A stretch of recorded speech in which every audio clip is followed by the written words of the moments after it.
अस्सलाम वालेकुम। की हाल है वीरो? उम्मीद करने सब ठीक ही होंगे। एक दफा ना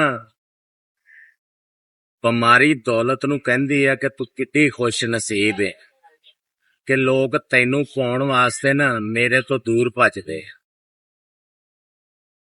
ते अगों दौलत जिहड़ी आ वो बिमारी नू जवाब दिंदी है कि तू मेरे तो ज्यादा खुश नसीब है। कि जदों लोग बीमार हुंदे ने ना उदों लोग अल्लाह नू याद करदे ने। तेरे कोल आण के बिमारी दी हालत च लोग अल्लाह नू याद करदे आ।